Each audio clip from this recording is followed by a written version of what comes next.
Hi, creative friends, and thanks for joining me today. Where has the time gone? We have 6 weeks left until Christmas. Maybe not even by the time you're watching this. I found this wood sled curbside last year, and I'm sharing how I transformed it into the sweetest wood sled decor for this winter season. This is a one-of-a-kind look, so I really hope it inspires you to get creative with what you have on hand. Just let me get set up and I'll be right back. Let's start. Here's the fun part.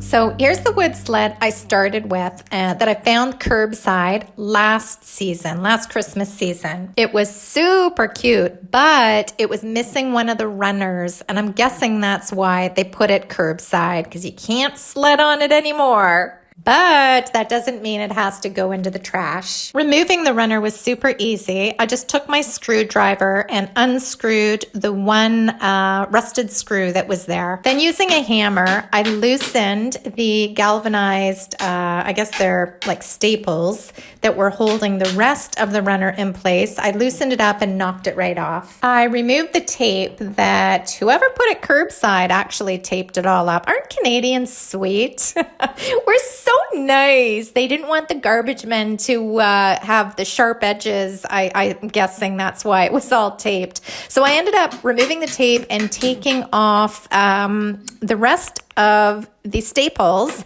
with a pair of pliers. Once I had everything removed, it was time to give this piece a really good cleaning. So there's white lightning that I have mixed in a spray bottle. I gave it a really good spray and then wiped everything down really well. After it was all cleaned, I ended up rinsing out my sponge with clean water and wiped everything back so there's no residue left on it. I found this evergreen chalk mineral paint in my inventory, and I took it out and gave it a really good mixing. I have to admit, this is like the perfect Christmas green paint color. I poured it into a plastic container and then went ahead and applied 1 coat of evergreen onto this wood sled.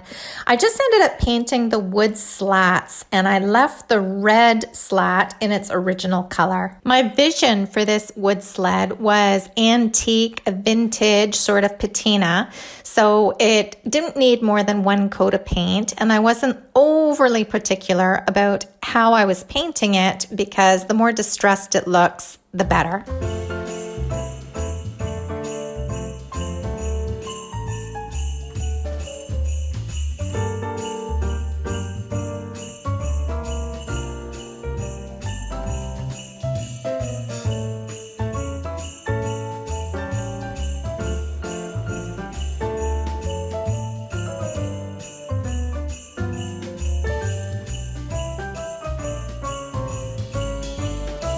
Now for the fun part. I found this Bohemian Dream transfer in my inventory. This transfer package has amazing designs in it, and they're strips of designs, so they're really easy to cut apart from each other and create a transfer collage. I went ahead and cut up all the designs that I thought would look fabulous on this wood sled.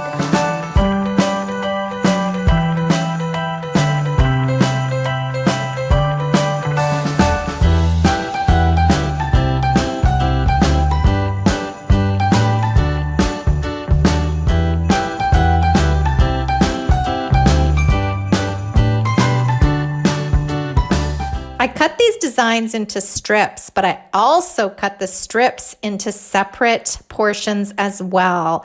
A quick tip when working with transfer designs is you can cut them any which way you like. You can cut them in half, diagonal, you can cut them in strips or in circles. You just use your imagination and use them any way you like. They do not have to stay intact at all. Applying the transfers is super easy. I have a full tutorial on how to rub on transfers that I'll include in the cards above and also in the description down below. But all you have to do is take off the backing, and then using the applicator stick that they provide, you just rub it on. After the backing is taken off, you place it where you want it, use the stick and rub on the transfer. You'll see that it starts looking a little different. It'll get a haze to it once it's adhered to your project, and then you just lift it and it's adhered to your project. Transfers are an amazing way to add so much interest and detail to your projects with little to no effort. I went ahead and worked my way around this wood sled with all the transfers and the different designs. To speed up the process, I actually did like an assembly line. I laid out my designs all in a row, and then I went ahead and I rubbed them all on and removed the top part. As I mentioned before, I knew I wanted a distressed antique sort of vintage look for this sled. So as I was applying the transfers, I took my 220 sanding sponge and I went ahead and sanded them to distress them as well. I have to admit, I had a lot of fun figuring out which pattern I was going to place where and kind of putting it all together. I had a comment from Sindel on I hope I'm pronouncing that right, Sindel on the SI blog, and she said, so beautiful. And then she says, I was thinking part of the way, it's getting a little too busy. And the funny thing is halfway through this makeover, I was thinking the exact same thing. I was thinking, oh no, I hope this works out okay. It was a lot of different designs and a lot of different colors. And as I mentioned, I was piecing them all together. But then you know what? Whenever I have those moments, and I have a lot of them, I just have to go with it, because often you have to push through your creativity. I mean, I had a vision in my mind. I went for it. And this happens so often. I think, okay, I'm going to do it this way. This is my vision. I start going at it. And then halfway through, I think, oh, I'm not sure if this is turning out the way I want. But you know what? 9 times out of 10, if I just push through that moment and keep going with what I had envisioned and try and get through that moment of second guessing myself, it usually always turns out fabulous. So I'm telling you this because I hope it encourages you to do the same. If you've thought of a project, you kind of have a vision of how you want it to go, and it gets to that maybe, ugly part. I don't know how else to phrase it. The moment where you're second guessing yourself, just try pushing through that and continue.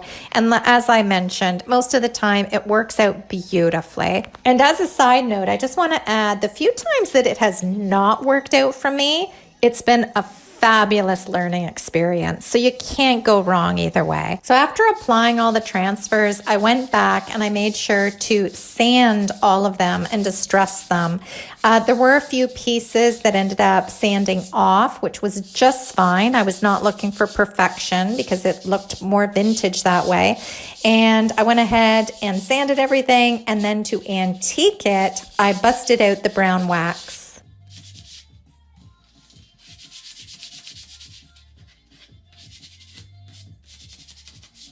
Using a cheap, inexpensive chip brush, I just added brown wax to the brush and I brushed on the antiquing, and I applied it heavier in some areas and lighter in others. If you wanted to add extra top coat, you could certainly wait until this wax dried and then apply a water-based poly over top. But I'm just going to be using this on my front porch. I'm really not concerned if it gets more distressed. I think it'll just add to the unique, cute look, vintage look it has.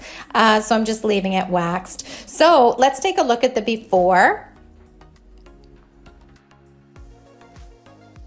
And here's the after. I think it turned out adorable. adorable. I really love the way it looks. It's so unique. I have not seen a wood sled that looks like this, and I think with an arrangement in it, it is going to look super cute on my porch for the holiday decor. And I can't wait to hear what you think. So thank you so much for joining me today. If you've gained any value from this video, please give it a like. I always love hearing your comments down below. It makes my day. You can also find me over at salvagedinspirations.com, where I have over 500 furniture painting tutorials teaching you how to make your furniture beautiful.